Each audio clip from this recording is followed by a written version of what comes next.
Bismillahirrahmanirrahim. Assalamualaikum warahmatullahi wabarakatuh.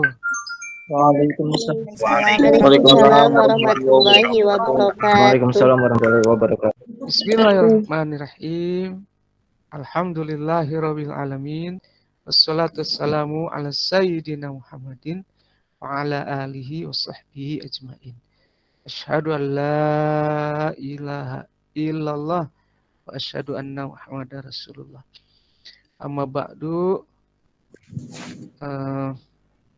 para mahasiswa yang Pak Dedang hormati, mari bersyukur kepada Allah atas semua karunia-Nya bagaimanapun adanya kita saat ini dengan mengucapkan hamdalah, alhamdulillah, summa alhamdulillah, summa alhamdulillah.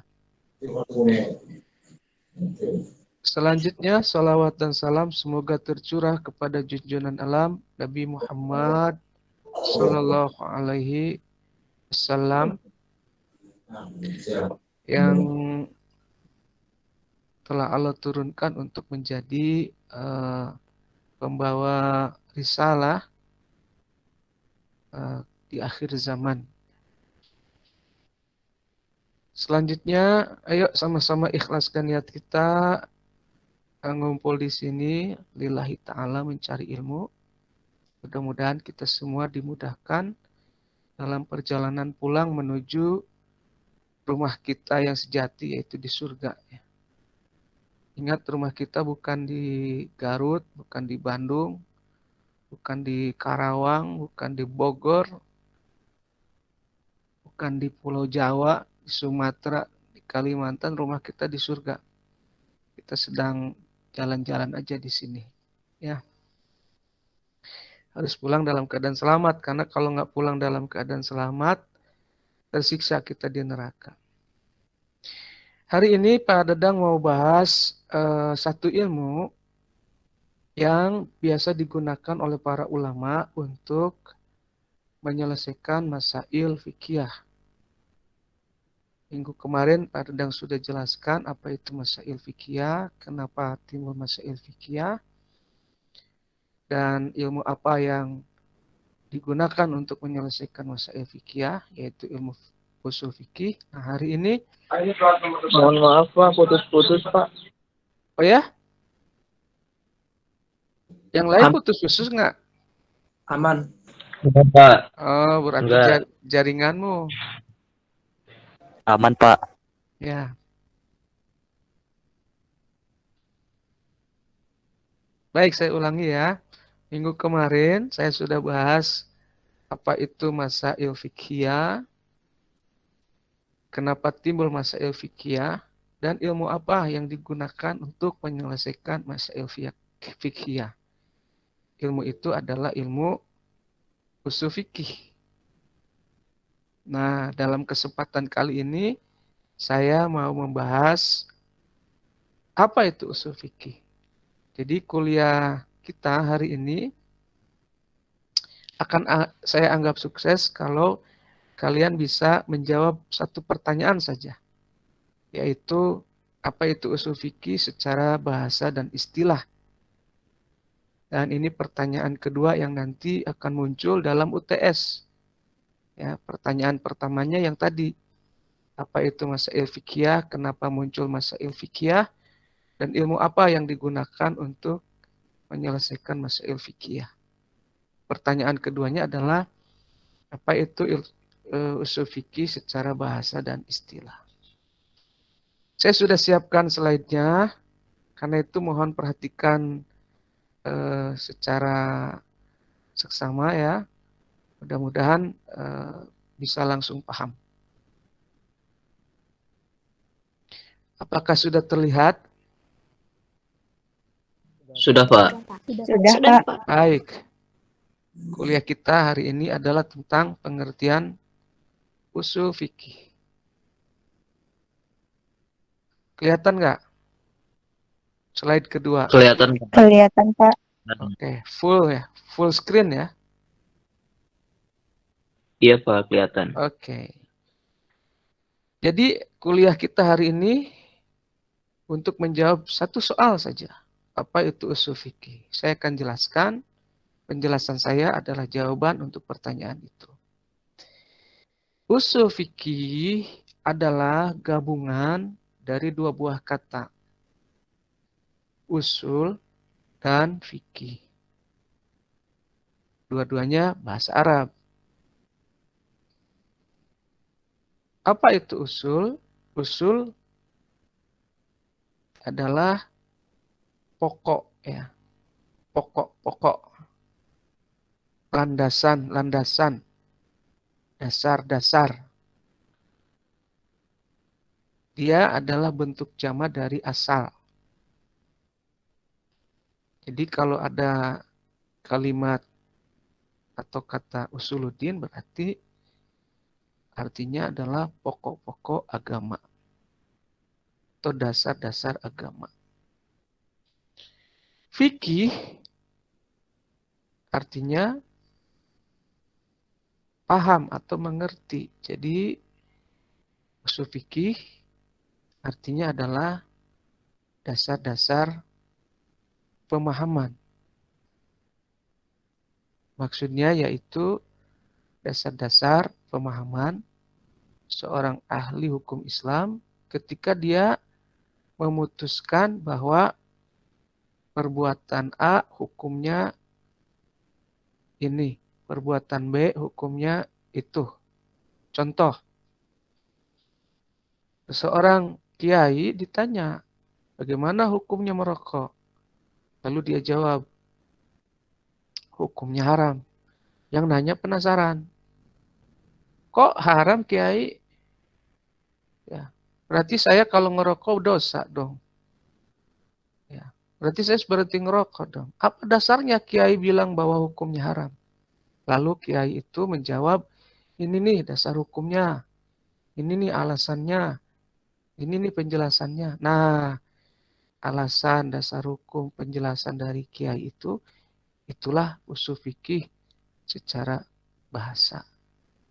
Yaitu dasar-dasar pemikiran, dasar-dasar pemahaman seorang ahli hukum ketika menetapkan hukum suatu perkara.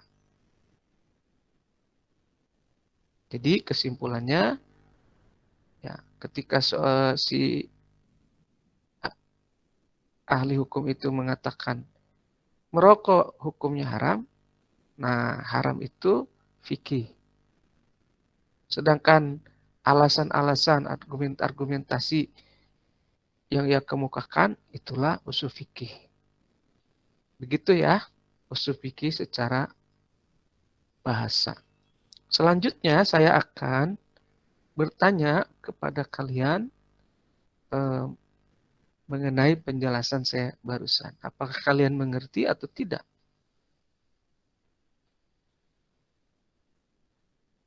Syahrul, paham tidak? Ya, Pak. Boleh. Kalau gitu, saya mau tanya nih kalian semua, saya mau tanya nih. Syahrul, Dalam, Pak. apa pengertian usul fikih secara bahasa? Usul fikih terdiri dari dua kata, usul dan fikih. Usul sendiri jamak dari kata asal, yaitu fondasi atau dasar. Sedangkan fikih adalah pemahaman atau paham yang mendalam. Jadi usul fikih adalah dasar-dasar pemahaman. Baik, ya, bagus sekali. Kita lanjutkan ke Ridwan Ulumuddin. Apa itu usul fikih secara bahasa?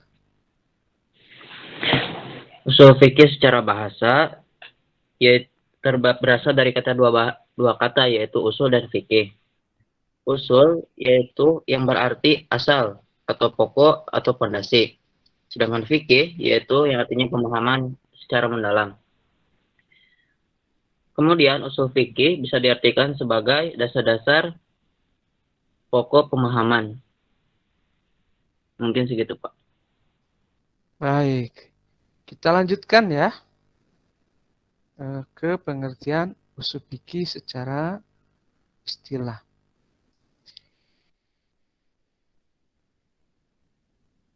Nah, tadi saya sudah jelaskan pengertian usul fikih secara bahasa atau secara etimologis. Sekarang, apa pengertian usul fikih secara istilah atau secara terminologis? Secara terminologis, usul fikih adalah majmu'atul qawaidi wal buhusi allati yatawassalu biha ila istifadatil ahkami syar'iyyatil amaliyati min adilatiha at-tafsiriyah. Ini kata Abdullah Khalaf dalam bukunya Usul Fikih. Wah, Pak Dadang, susah definisi bahasa Arab. Oke, kita terjemahkan. Ya, usul fikih adalah kumpulan kaidah dan pembahasan yang dengannya diperoleh hukum-hukum syariat dari dalil-dalil yang terperinci. Wah, Pak Dadang, masih sulit tuh diingat oleh otak saya. Saya ringkas lagi. Usul fikih itu intinya 3 hal saja. Usul fikih itu membahas 3 hal saja yang utama. Kaidah, hukum, dalil. Saya ulangi ya. Kaidah, hukum, dalil. Ingat betul-betul dalam pikiran Anda. Usul fikih adalah kaidah, hukum, dalil. Nah, kalau Anda ditanya apa itu usul fikih secara istilah, secara terminologi, apa itu definisi usul fikih? Ingat saja 3 kata itu. Kaidah, hukum, dalil. Nah, supaya jawabannya memuaskan, kita hubungkan 3 hal tadi. Kaidah, hukum, dalil. Ya, kita hubungkan 3 hal ini dengan kalimat seperti ini. Usul fikih adalah kumpulan kaidah yang berguna untuk mencari hukum di dalil. Ulangi ya, kumpulan kaidah yang berfungsi untuk menggali hukum dari dalil. Saya ulangi sekali lagi, usul fikih adalah sekumpulan kaidah yang berfungsi untuk mencari hukum dari dalil. Demikian pengertian usul fikih secara istilah. Anda bisa menjawab hal ini dengan baik, maka kuliah kita hari ini sukses. Baik, kita lanjutkan dengan sesi tanya. Ya, saya yang nanya, Anda yang jawab. Ruby, jelaskan pengertian usul fikih secara bahasa dan istilah. Bismillahirrahmanirrahim. Secara bahasa, usul fikih merupakan kata majemuk dari 2 kata, yaitu usul yang artinya dasar, dasar-dasar atau landasan-landasan. Yang kedua yaitu fikih yang artinya pemahaman secara mendalam. Jadi secara bahasa, usul fikih ialah dasar-dasar pemahaman. Dan secara istilah, usul fikih ialah sekumpulan kaidah yang berfungsi untuk menggali hukum dari dalil. Wah, cerdas. Luar biasa. 100 untuk Ruby. Sekarang lanjut ke Rama Iman Putra. Siapa? Apa itu usul fikih? Secara bahasa atau secara istilah, Pak? Dua-duanya. Kalau misalnya menurut secara bahasa, usul fikih secara bahasa itu berasal dari 2 gabungan kata. Yang pertama itu adalah usul dan fikih. Nah, lalu dari usulnya dulu bentuk usul itu adalah artinya itu pokok, landasan, atau bisa dibilang juga pondasi atau dasar, Pak. Nah, udah itu ada fikih yang berarti itu dasar dari pemahaman atau bisa disebut juga pemahaman. Lalu ada pun juga secara istilah. Secara istilah, usul fikih itu adalah sekumpulan dari kaidah-kaidah dan juga pemahaman dasar yang dengan pemahaman sama kaidah itu diperoleh hukum-hukum syar'i untuk memperoleh hukum-hukum syar'i dari dalil-dalil atau hadis-hadis yang terperinci, Pak. Baik, Begitu, Pak. pemahamannya jangan dibawa lagi. Sekumpulan Baik, Pak. kaidah untuk menggali hukum dari dalil. Ya. Selanjutnya, ini kayaknya udah paham semua ya. Saya panggil Rida, coba Rida. Siapa? Ridwan. Ridwan udah ya? Belum? Udah, Pak. Tapi Ridwan Fauji belum. Oke. Ini nih. Nurul udah belum? Belum, Pak. Ayo, silakan. Apa itu fikih secara bahasa dan istilah? Secara bahasa, usul adalah kata majemuk atau kata gabungan dari usul dan fikih. Usul tersebut berasal dari bentuk jama dari asal yang artinya itu pokok, pondasi atau dasar-dasar. Dan fikih sendiri berarti pemahaman yang mendalam. Jadi usul fikih secara bahasa adalah dasar-dasar pemahaman ulama untuk menentukan suatu hukum. Adapun usul fikih secara istilah itu dapat kita pahami membahas 3 pokok utama, yaitu kaidah, hukum, dan dalil yang bisa kita simpulkan yaitu kumpulan kaidah yang berfungsi untuk mencari hukum dari dalil. Nah, Wah, gitu, Pak. luar biasa. 1000 untuk Nurul. Keren banget ya. Masya Allah. Rida, ayo Rida. Apa itu usul fikih? Secara bahasa, usul fikih terdiri dari 2 kata, yaitu usul dan fikih. Usul merupakan jamak dari kata al-aslu atau yang tadi asal, yang berarti fondasi, pokok, dasar atau landasan. Adapun fikih berarti pemahaman. Jadi usul fikih ialah dasar-dasar atau pokok-pokok suatu pemahaman yang diutarakan oleh ulama atau ahli ilmu dalam memutuskan hukum suatu hal. Adapun secara istilah, usul fikih ialah sekumpulan kaidah untuk menggali hukum Islam yang diambil dari dalil. Wah, Ya, Pak. luar biasa. Rida 1000 juga untuk Rida. Hebat-hebat ya. Luar biasa ini. Coba riset. Apa itu usul fikih? Usul fikih itu terdiri dari gabungan 2 kata, yaitu usul dan fikih.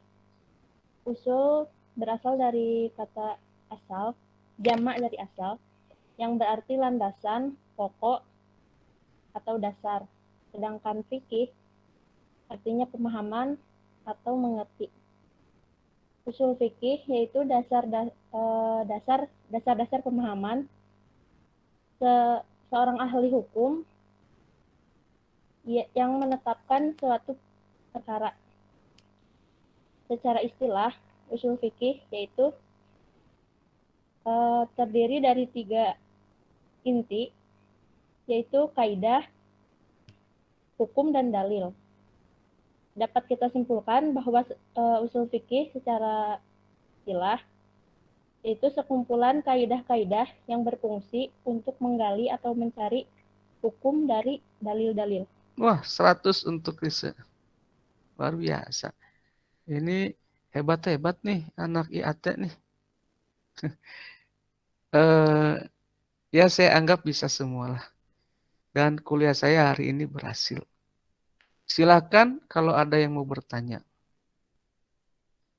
Kalau nggak ada yang bertanya, saya yang nanya lagi nanti satu-satu sampai lecek.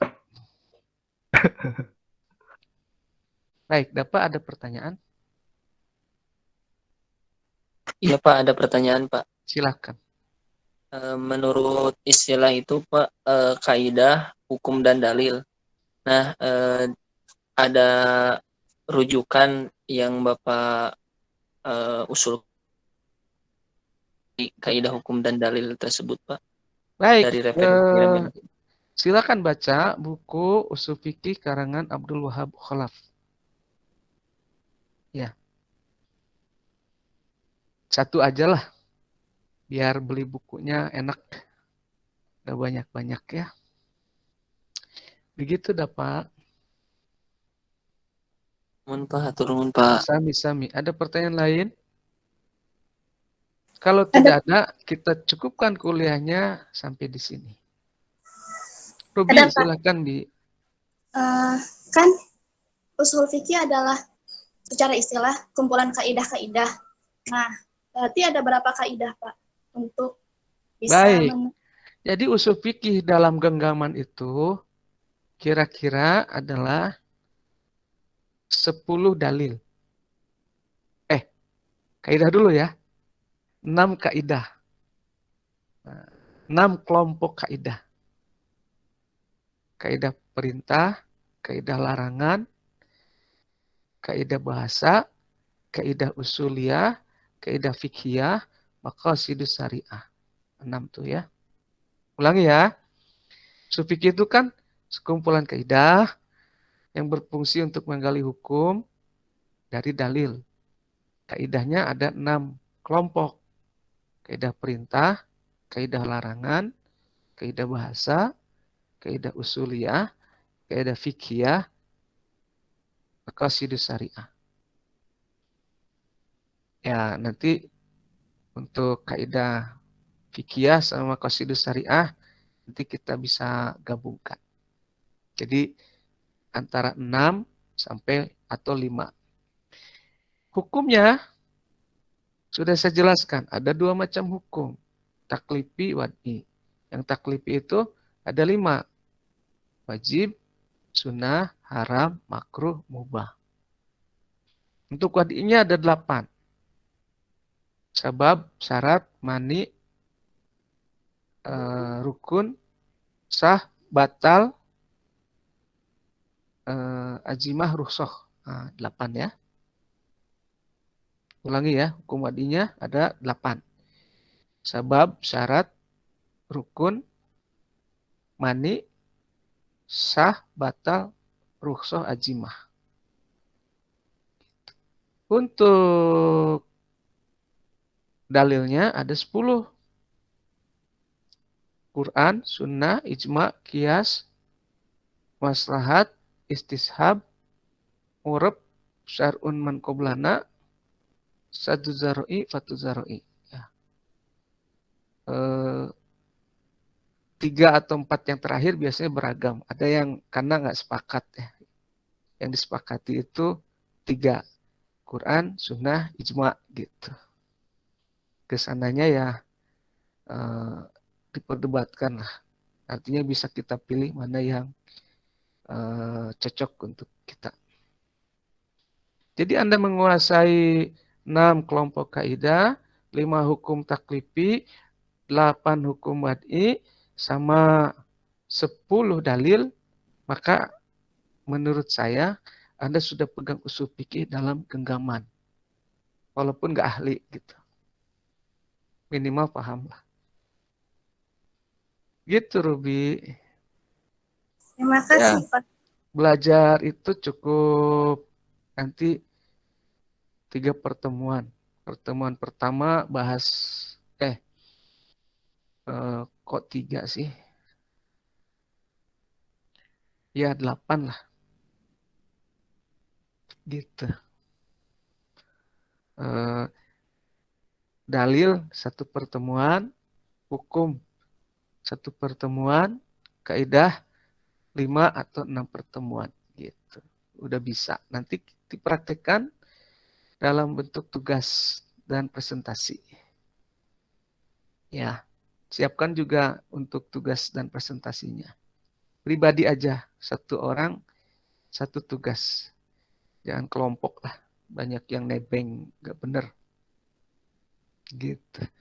Gitu, Bi. Ya. Pertanyaan sami-sami. Pertanyaan lain?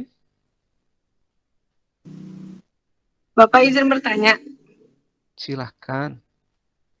apa usul fik juga merupakan landasan dari fikih perbandingan ya, Pak? Oh, iya, iya. Fikih perbandingan itu pada dasarnya perdebatan di wilayah usul fikih. Gitu. Jadi, kenapa pendapat ahli hukum berbeda dalam satu perkara? Bisa karena dalil yang dipakai berbeda, bisa karena kaidah yang dipakai berbeda. Maka hukumnya berbeda. Gitu. Karena itu orang yang paham usul fikih nggak akan fanatik. Ya. Kalau nggak paham usul fikih, ya fanatik. Beda sedikit, wah agama anyar. Siksa, nah, gitu. Baledog, nah, orang paham usul fikih enggak. Oh, dia begitu, dalilnya ini, kaidahnya ini, makanya hukumnya begitu. Begitu, Nurani. Jadi memang dia dasar dari fikih. Baik itu fikih mazhab atau fikih mazahib. Fikih perbandingan. Baik, ya. Paham nggak, Nurani? Pak, terima kasih, Pak. Ada pertanyaan lain? Nggak ada yang nanya. Ya saya tanya lagi.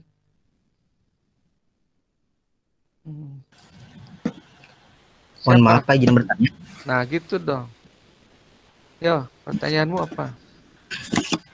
Pak, kalau nggak salah kan fikih itu adalah hasil dari usul fikih ya Pak? Ya. Terus Pak, untuk menghasilkan fikih tersebut, bagaimana Pak cara mencari metode-metodenya gitu Pak? Apakah itu harus ada perbandingan dari Al-Quran Sunnah gitu Pak? Baik. Rumusnya kayak rumus matematika di SMA dulu. Dik, dit, jauh. Ingat nggak waktu SMA matematika? Dik, dit, jauh. Diketahui. Allah berfirman dalam Al-Quran. Nah, jadi sebutin tuh firmannya apa. Karena dalilnya itu tadi harus tafsiliyah, harus rinci, harus spesifik. Jangan dibilang hukumnya dalilnya dalam Quran. Quran yang mana nggak disebutin? Ya salah. Jadi sebut dengan adillatiha at-tafsiliyah, dalil yang terinci itu dia dalil yang spesifik. Misalnya, diketahui dalam Al-Quran Allah berfirman, wala tulku biaidikum ila tahluka. Jangan engkau menghancurkan, menceburkan dirimu sendiri. Menceburkan dirimu sendiri ke dalam jurang kehancuran. Diketahui ayat Al-Quran. Wala taqtulu anfusakum. Jangan engkau membunuh dirimu sendiri. Diketahui di atas bungkus rokok ada tulisan, merokok membunuhmu. Siapa yang bilang? Tukang rokoknya. Diketahui di bungkus rokok, merokok menyebabkan kanker. Diketahui di bungkus rokoknya, ada gambar paru-paru kena kanker. Diketahui dalam bungkus rokoknya, ada orang tenggorokannya bolong gara-gara kanker yang disebabkan oleh rokok. Diketahui, ya, satu kaidah larangan tuh. Jadi tadi dalil nakli, dalil akli. Nah, kemudian ada kaidah al-aslu bin nahi bitahrim. pada dasarnya larangan menunjukkan haram. Maka dijawab, hukum merokok adalah haram. Karena siapa yang merokok, dia sedang bunuh diri. Karena petugas rokoknya, pabrik rokoknya sudah mengumumkan, saya membunuhmu. Itu, maka harus berhenti yang merokok. Gitu caranya. Ya. Coba gini aja, kalau siapa tadi yang nanya? Ridwan ya? Iya Pak, Ridwan Fauzi. Kalau Ridwan dikunjungin perempuan. Terus dia mengatakan, saya mau dinikahi Kang Ridwan. Tapi saya mau ngaku, saya ini bukan perempuan baik-baik. Saya ini pangeretan. Saya ini masa lalunya begini dan masa depannya juga akan terus begitu. Terus ku Ridwan teh, anggarnya dinikah.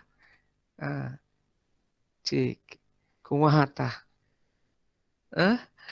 Mau gitu? Kan enggak. Oh, dia sudah ngaku sendiri kok. Atau dibalik pamannya. Ke siapa nih? Ke Nurul. Datang seorang laki-laki, Neng Nurul, saya mau jadi suami Neng Nurul, tapi saya ini laki-laki hidung belang. Kalau nggak percaya, lihat aja hidung saya. Gitu. Tuh, belang kan. Terus saya ini nggak punya duit. Niat nikah sama Neng Nurul tuh supaya bisa dapat hartanya Neng Nurul dari orang tua Neng Nurul. Gitu. Saya mau ambil tanahnya, saya mau ambil uangnya. Setelah itu saya mau tinggalin. Gitu. Mau ya nikah sama saya? Mau. Ya jangan salahkan laki-lakinya. Atau kalau celaka, kan mau. Udah ngaku kok. Nah ini ada satu produk, dia sudah ngaku. Saya mau bunuh Anda. Saya itu akan bikin Anda sakit. Beli ya saya. Gitu. Terus Anda beli, terus Anda rokok. Nah kira-kira gimana tuh?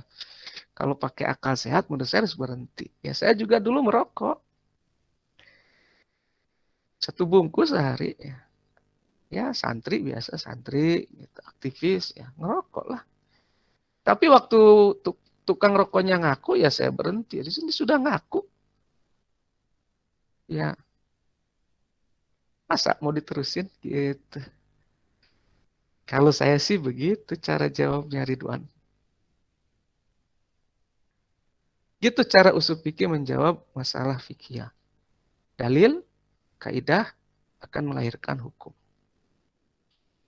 Gimana Ridwan? Jelas Kak penjelasan saya? Alhamdulillah jelas Pak. Ya. Terima kasih Pak. Merokok nggak? Enggak Pak. Nah, bagus. Nggak bako Pak, itu mah Pak. Astagfirullah. Tapi jangan takut ya. Semua yang diinginkan orang beriman akan disediakan Allah di surga. Termasuk rokok. Dugaan saya ya. Cuma apinya di neraka. Jadi kalau mau nyalain rokok ya ke neraka dulu. Gitu. Berani nggak? Di surga Pak ada Magnum.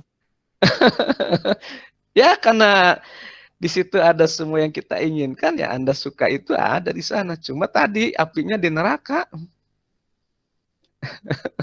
Guyonannya ya. Baik, ada pertanyaan lain?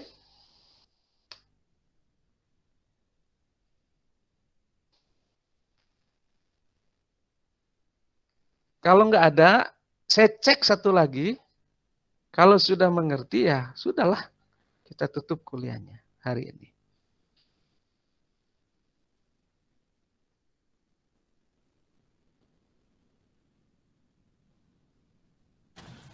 Izin bertanya kembali Pak.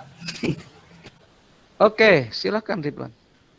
Pak, kalau agama Samawi itu kan terdiri dari agama Yahudi, Kristen, dan Islam nih Pak. Ya. Apakah dari dulu syariatnya itu berbeda-beda atau gimana Pak? Soalnya kan kalau dilihat tuh kayak yang saling bertentangan antara Yahudi sama Islam atau Kristen juga Pak. Kata Allah dalam Quran, likulin ja'alna minkum syir'atan wa minhajan. Untuk setiap agama itu aku jadikan syariat dan manhaj sendiri-sendiri gitu. Nah, yang paling enak tuh syariat Islam. Karena nabinya rahmatan lil alamin. Gitu. Sehingga ketika kita mencontoh nabi kita, Muhammad SAW, kita nggak akan susah. Kalau kita orang Katolik mau contoh nabinya, yaitu Nabi Isa, ya agak repot. Kalau mau jadi orang soleh nggak boleh nikah. Ya kan? Kalau nabi kita kan nikah. Jadi lebih gampang ngerjainnya. Kalau mau jadi orang soleh malah harus nikah dalam Islam. Dan Nabi mencontohkan 2 periode. Pertama, periode monogami. Jadi orang yang monogami kayak saya masih bisa soleh gitu. Karena Nabi pernah mencontohkan selama 23 tahun nikahnya monogami sama Siti Khadijah. Yang suka poligami juga Rasulullah contohkan. Setelah hijrah ke Madinah, dia banyak melakukan pernikahan politik gitu, untuk menjaga stabilitas Madinah ya waktu itu. Gitu. Jadi yang suka poligami juga bisa contoh Nabi. Nabi kita ini pernah sangat kaya dan juga pernah sangat miskin. Jadi orang miskin, orang kaya ada contohnya pada Nabi kita gitu. Nah, selain itu agama Islam memerintahkan yang enak lah, yang cocok buat kita. Kita disuruh pakai baju bagus. Ya ayyuhalladzina amanu khudzu zinatakum inda kulli masjidin. Hei orang beriman, pakai bajumu yang bagus kalau ke masjid. Orang Islam pergi ke masjid 5 kali sehari semalam. Kalau 1 kali sholat satu baju, berarti sehari 5 baju atau yang bagus. Artinya pagi, siang, sore, malam itu bajunya bagus orang Islam. Terus suruh makan. Suruh makannya yang enak-enak. Kulu mirizkillahi halalan thayyiban. Yang halal dan thayyib itu, yang halal dan baik kan mahal-mahal tuh. Suruh makan anggur, apel, apalagi buah mangga, nanas, sayur-sayuran, kurma, ya. Suruh makan daging, kita paling enggak tiap tahun suruh makan daging, enggak punya daging dikasih.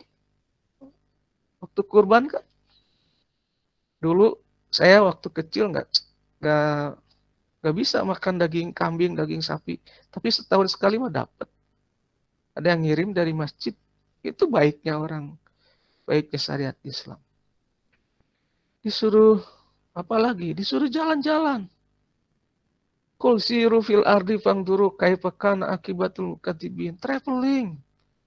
Bilang sama kamu, suruh tuh umatmu itu jalan-jalan supaya lihat bagaimana akibatnya orang-orang yang mendustakan agama kamu. Jadi jalan-jalanlah kalian ke Petra, ya Petra Jawa Timur, ke Borobudur atau ke mana, ke Yunani, ke sana, ke piramida Mesir gitu. Ya Pak, kan butuh uang. Ya makanya disuruh juga kaya. Aqimus shalah wa atuz zakah, dirikanlah salat, keluarkanlah zakat. Zakat itu buat orang kaya. Siapa yang wajib zakat? Yang emasnya 85 gram. Ngendap setahun di lacinya 85 gram itu sekarang kalau harga emas cukimnya itu 1 juta ya 85 juta lah. Uang dingin. Tahu nggak bedanya uang dingin sama uang panas? Enggak, pegang aja.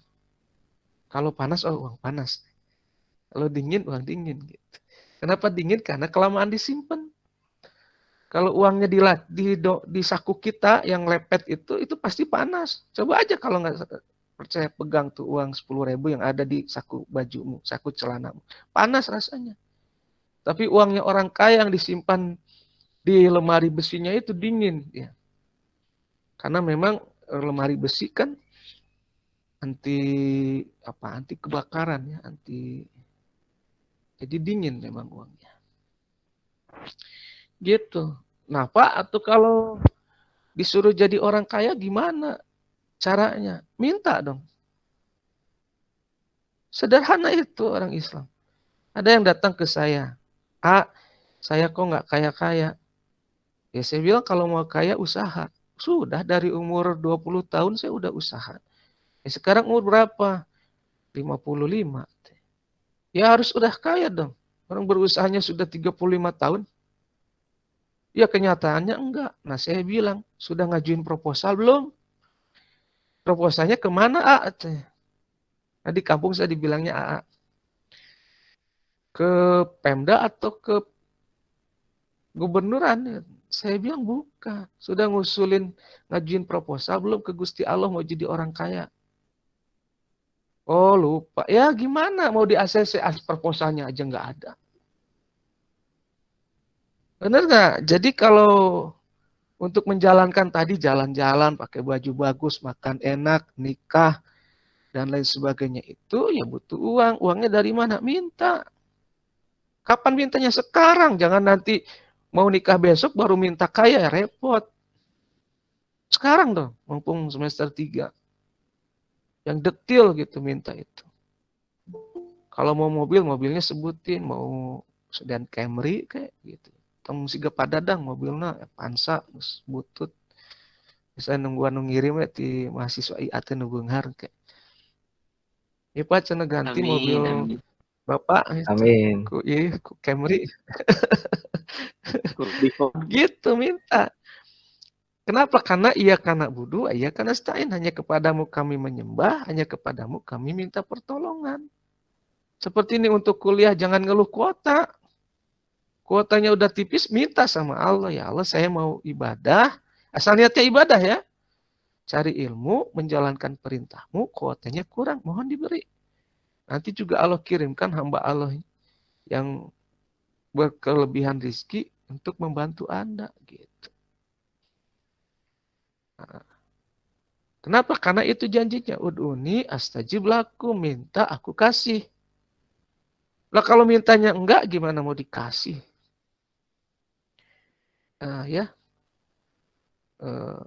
Gak boleh sombong kita di hadapan Allah. Ya kita ini fakir ilallah, kita ini butuh sama Allah. Gitu. Mengemislah sama Allah, merengek gitu. Ya Allah, yang benghar, ya Allah gitu. Yang jodoh nu sae, ya Allah gitu. Semakin merengek semakin suka Allah itu. Oh, ini mah tangisannya keren nih, saya kasih aja gitu. Kapan? Sekarang, jangan nunggu nanti. Giliran sudah butuh, pusing kita. Ya, tahu nggak Aladin? Aladin tuh cuma punya jin dan cuma bisa mengabulkan 3 permintaan saja. Hebatnya luar biasa. Nikah sama istri raja, punya istana, punya harta. Ya, resikonya besar lagi. Kalau salah-salah jadi jin dia juga. Ini kita punya Allah yang wah luar biasa hebat. Lebih hebat, jauh lebih hebat tibatan jin itu kan. Dan dia mengatakan, Ud'uni astajib lakum. Minta kamu sama aku kasih. Nah, masalahnya percaya nggak? Gitu. Gitu. Kok bisa sampai ke situ ya? Jawabannya dari mana itu tadi pertanyaannya apa? Saya lupa pertanyaannya. Ya, agama samawi ya. Ya, beda-beda memang. Dan agama yang terakhir ini sudah rahmatanil alamin, artinya sudah cocok untuk orang modern dan bisa dikerjakan gitu oleh kita semua ya. Gitu. Nah, sekarang mungkin ada yang tanya, kenapa suruh sholat? Biar nggak gila. Dia ada disuruh sholat tuh biar nggak gila, biar waras. Serius. Ya, karena sholat itu disimpan di tengah-tengah nanggung-nanggungnya kita melaksanakan sesuatu. Lagi enak-enak tidur, suruh sholat subuh. Biar apa? Biar nggak gila tidur. Ada orang gila tidur, ada. 3 hari 3 malam tidur aja nggak bangun-bangun. Ada yang begitu. Sholat zuhur disimpan di tengah-tengah kita lagi tanggung kerja supaya apa? Nggak gila kerja. Ada kita yang gila kerja, ada. Kerja. Ayo we gawe nanti gawe. Kerja aja terus gitu. Ya. Sholat Isya asar disimpan di tanggung-tanggungnya orang lagi nyantai itu. Tanggung dikit lagi gitu. Biar nggak gila juga gitu. Gak gila istirahat, ada yang gila istirahat, ada kerjaannya selonjoran aja tuh anak milenial gitu. Nah, pokoknya sholat tuh bikin kita waras. Ya. Hebatlah syariat Islam tuh jangan ragu, udah dikerjain aja. Gitu. Novi Nurul Azizah, silakan. Ya Pak, saya mau nanya ini masih masuk ke dalam fikih. Nah, kan menikah itu ibadah ya, dan termasuk menyempurnakan agama. Nah, kenapa menikah itu disebut menyempurnakan agama? Nah, untuk seseorang, baik laki-laki ataupun perempuan yang memutuskan untuk tidak menikah karena beberapa alasan, karena banyak alasan pokoknya, karena beberapa faktor, itu teh hukumnya gimana? Ya. Kenapa nikah menyempurnakan agama? Karena kalau belum nikah nilainya setengah. Kalau belum nikah nilainya setengah. Jadi kalau Nopi rajin ibadah nggak nikah itu nilainya setengah. Pantes rajin ibadah ge, dacan nikah. Kalau dapat misalnya rajin ibadahnya soleh, can nikah, wajar. Karena belum nikah gitu. Ketika sudah nikah masih tetap soleh, masih tetap solehah, itulah sudah teruji. Gitu. Nah, bagaimana hukum menikah? Hukum menikah ada 5. Wajib, sunnah, haram, makruh, mubah. Kalau Anda sudah tidak kuat menahan hawa nafsu, kalau nggak nikah zina, maka wajib Anda nikah. Sama siapa? Siapa aja yang lewat lah. Kalau yang mau, karena ada nenek-nenek lewat tanya mau nikah nggak sama saya. Jangan. Kalau sama nenek-nenek boleh. Nek mau nggak nikah sama saya? Gitu. Kata nenek-neneknya mau. Ya udah nikah aja. Nikah ke yang resmi gitu. Yang Atau penting nikah. masuk Trans 7. Kenapa? Karena kalau ditunda-tunda nanti jatuhnya zina. Yang sunnah itu orang yang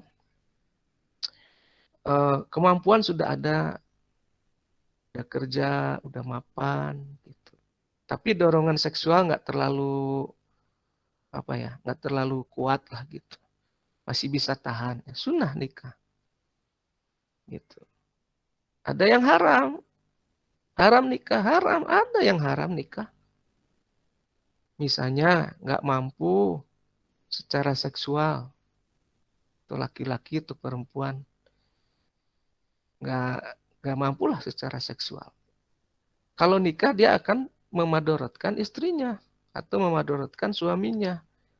Digantung suaminya, dinikahin atau istrinya atau suaminya. Dinikahin tapi nggak dikerjain gitu. Haram tuh nikahnya. Nah kalau ngasih tahu dulu, saya nggak sanggup. Tapi kalau jadi bodyguardmu saja, jadi satpamu ya supaya nggak diganggu sama orang lain, ya saya siap gitu. Tapi jangan minta apa-apa, jangan minta nafkah lahir batin. Kata si calon yang dilamarnya, nggak apa-apa, saya cuma butuh satpam aja di rumah. Sering ada laki-laki godain saya, atau sering ada perempuan godain saya. Kalau mereka tahu saya sudah nikah kan aman saya. Oke. Nah itu makruh tuh. Nikah kontrak gitu ya. Dengan kontrak-kontrak tertentu untuk tujuan tertentu.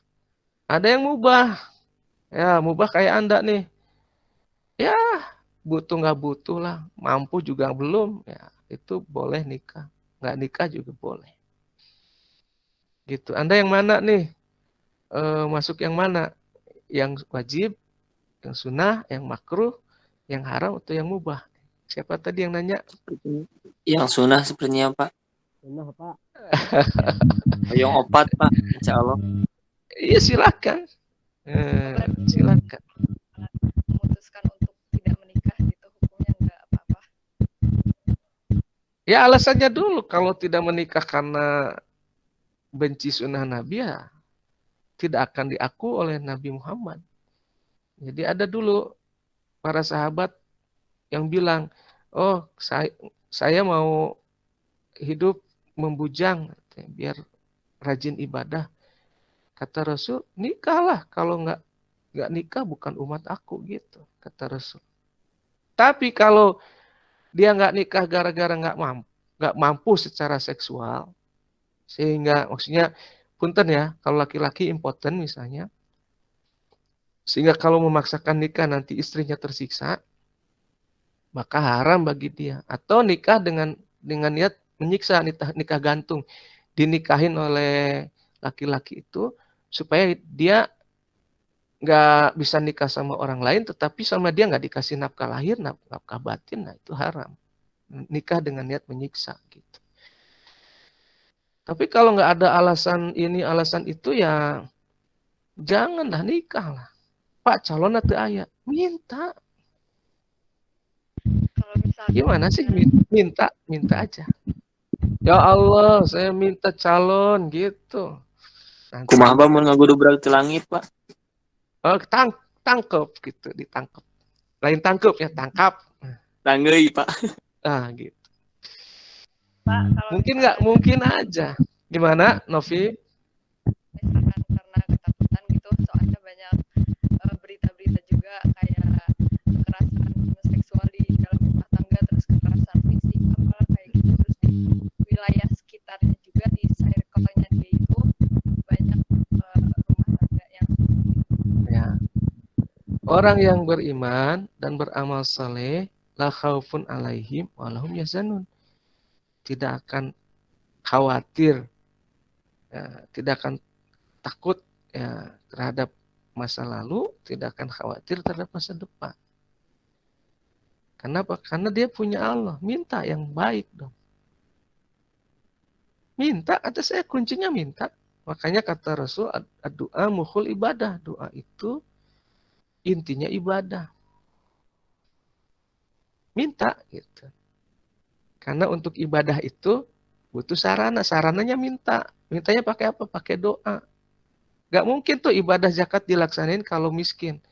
Nah, gimana caranya supaya kaya? Minta gitu. Itulah maksudnya doa mukhul ibadah.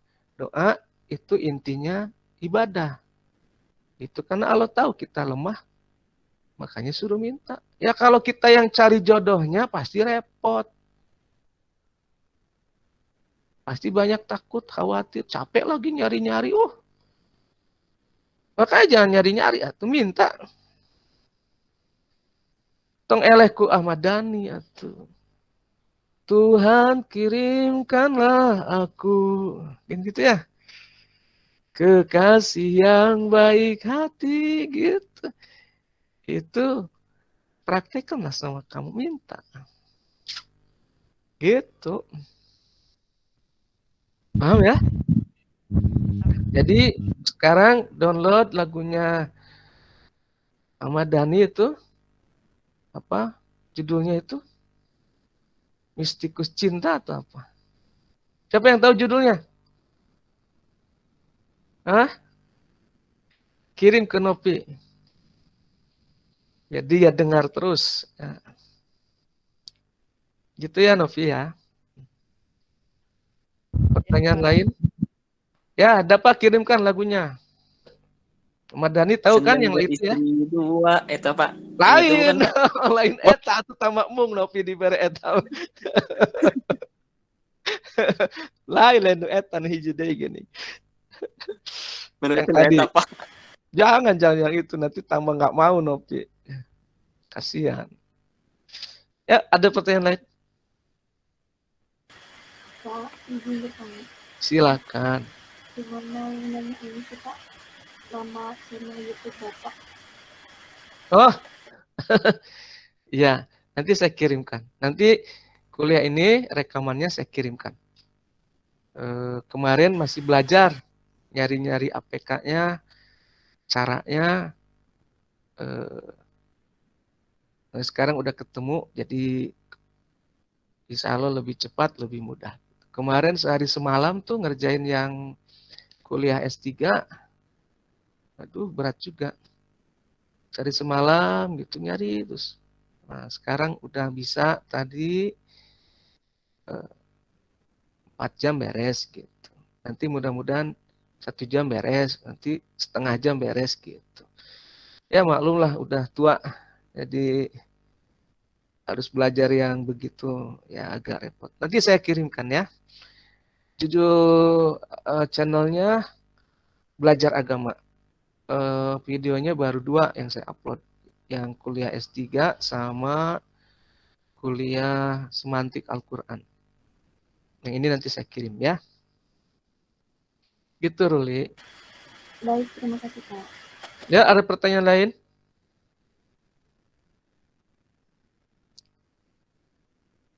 Ayo tanya. Tanya Pak. Silakan. Riset. Orang Sukabumi. Kan. Pengantin anyar iya Pak. Oh gitu. Alhamdulillah. Sukabumi kan? Alhamdulillah. Ciamis Pak.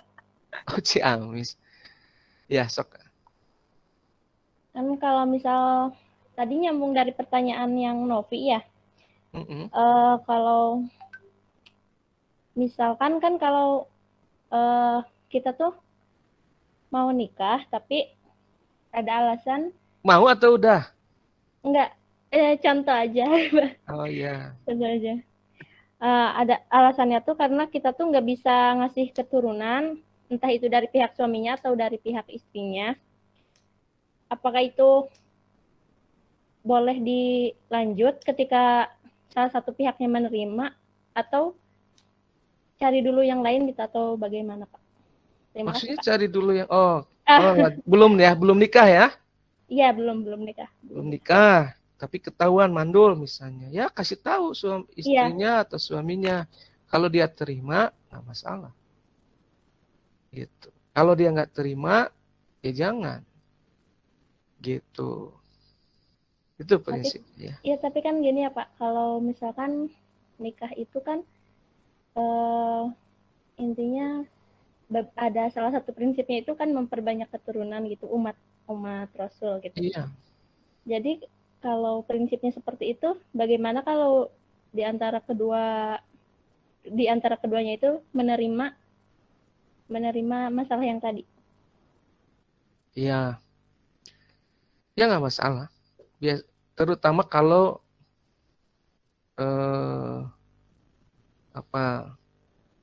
yang mandulnya perempuan nggak masalah. Kan nanti dapat mau istri berapa Pak tadi?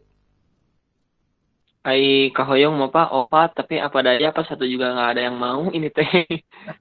Gitu. Nah, kalau suaminya yang mandul, istrinya terima, ya nggak apa-apa juga. Makanya hukumnya makruh tadi ya. Hukumnya makruh. Tapi minta aja, menurut saya nggak ada yang mustahil. Nabi Zakaria. Ada mujizat ya Pak ya? Iya. Nabi Zakaria itu punya anak, istrinya mandul. Nabi Ibrahim punya anak sudah tua. Nikah dulu sama Siti Hajar, punya anak baru punya anak dari Siti Sarah. Nah, biasanya itu ada problem sama orang tua tuh kalau nggak punya anak. Gitu. Jadi dulu juga ada yang datang ke rumah, saya nggak punya anak. Gitu. Terus saya bilang, datang ke dokter ini. Setiap kali datang ke dokter A, dimarahin. Datang ke dokter B, dimarahin. Marahnya juga marah serius gitu. Lalu datang lagi, saya ke dokter itu kemana-mana dimarahin. Gitu. Oh, kalau gitu berarti ada sesuatu. Coba emut-emut gitu. Ada salah apa sama siapa? Suaminya meneng tuh diam ya. Enggak, kayak pengerasaan enggak ada apa-apa. Nah, istrinya nangis gitu. Tuh katanya saya, lalu dia curhat gitu. Kalau dia ada perasaan yang disimpan dalam hatinya, rasa kesal terhadap orang tua gitu. Karena dia dinikahkan usia muda.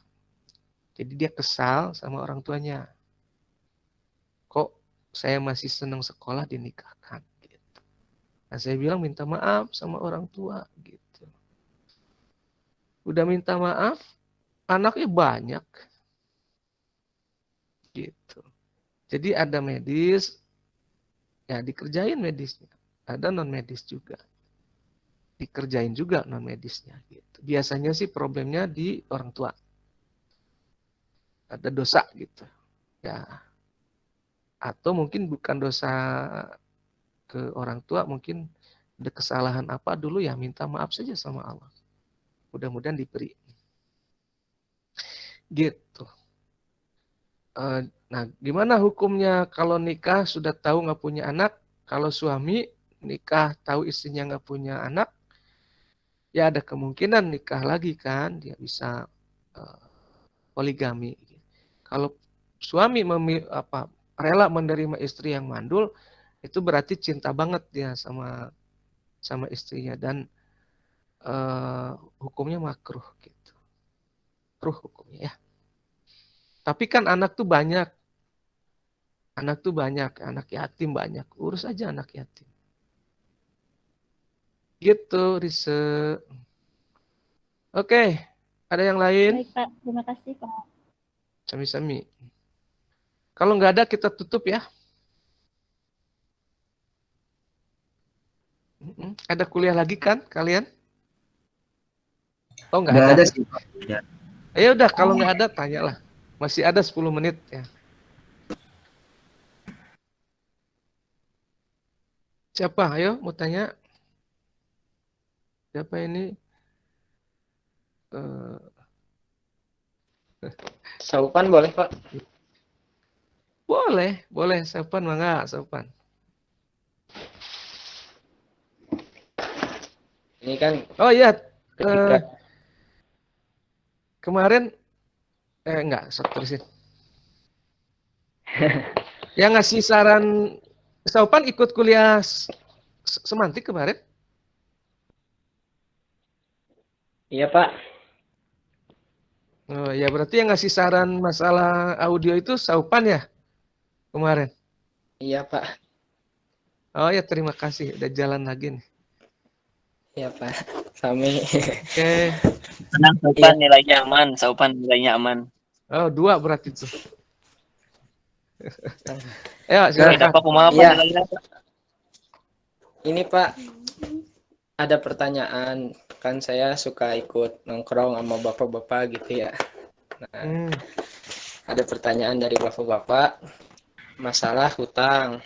Kemudian kan saya jelasin, ini mah sambil itu apa ya? Saya jelasin tentang ayat ya ayyuhalladzina amanu idza tadayantum bidainin ila ajalin musamma.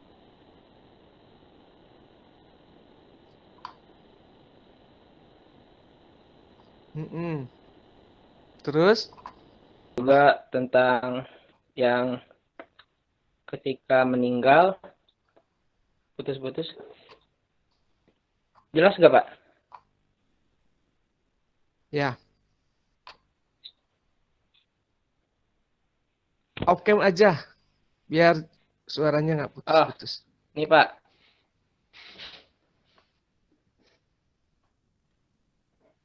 Jelas ya, Pak? Ya. Nah, habis itu kan saya jelasin juga masalah hadis, tentang hadis yang ketika meninggal itu yang mu'allaqatun bidainihi, yang jasadnya itu ngambang di antara dunia dan di akhirat. Nah, kemudian ada pertanyaan dari bapak-bapak, salah satu bapak-bapak itu, ini Pak, bagaimana hutang presiden, maksudnya hutang negara gitu, presiden itu kan sampai triliunan gitu ya. Sampai triliunan gitu ya, Pak. Apakah dari zamannya misalnya Soeharto itu meninggal, apakah masih ngambang sampai sekarang gitu? Apakah baik, saya paham. Oke. Apakah hanya sampai turun jabatan apa gitu, Pak? Terima kasih, Pak. Baik. Itu salah satu pertanyaan saya nggak bisa jawab, makanya saya bilang ke bapak-bapaknya saya belum bisa jawab, nanti saya jadi PR paling gitu. Terima kasih, Baik. Pak. Yang berhutang kan Garuda. Yang berhutang itu Garudanya, negaranya gitu. Gitu. Jadi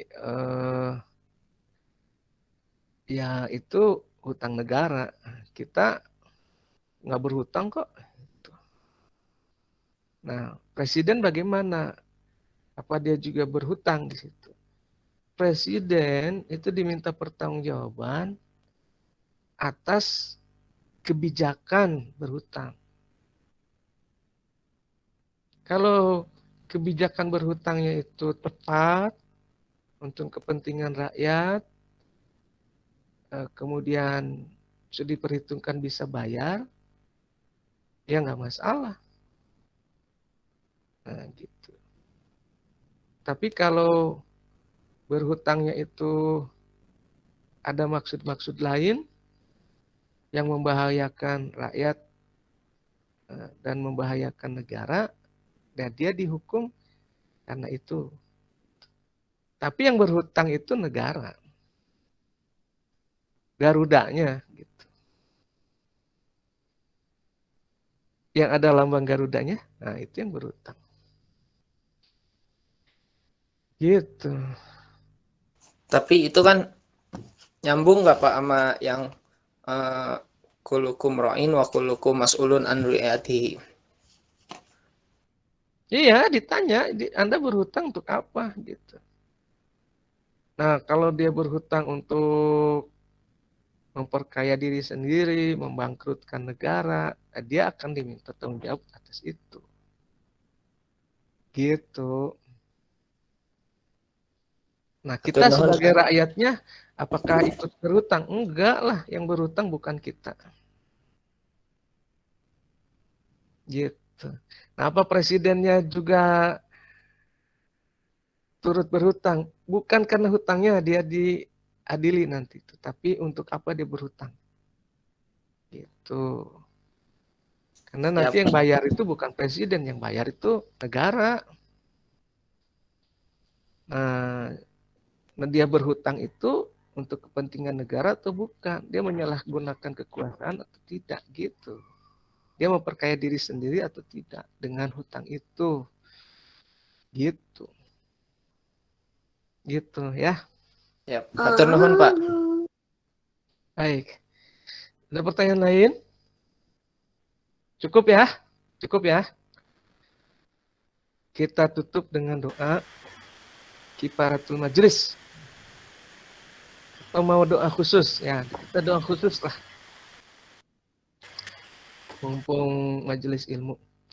A'udzubillahi minasyaitonirrajim. Bismillahirrahmanirrahim. Alhamdulillahirabbil alamin. Wassalatu wassalamu ala sayyidina Muhammadin ala alihi washabihi ajmain. Rabbana zalamna anfusana wa illam taghfir lana wa tarhamna lanakunanna minal khasirin. Allah, kami ya Allah, hamba-hambamu yang sedang mencari ilmu ini, datang kepadamu ya Allah, bersimpuh di hadapanmu dengan penuh kelumuran dosa. Ya Allah, di saat-saat ijabah ini, di majelis ilmu ini ya Allah, mohon ampunilah dosa-dosa kami ya Allah. Rabbana la tada' lana dzanban illa ghafartahu wala hamman illa faraztahu wala dainan illa qadaitahu wala hajatan min hawaijid dunya wal akhirah illa qadaitaha ya arhamar rahim. Ya Allah ya Rahman ya Rahim, kami ya Allah hamba-hambamu yang hina dina ini, yang fakir ini ya Allah terhadapmu. Kami betul-betul butuh pertolonganmu, butuh bantuanmu ya Allah. Istajib doa ana ya Allah, silakan memohon kepada Allah.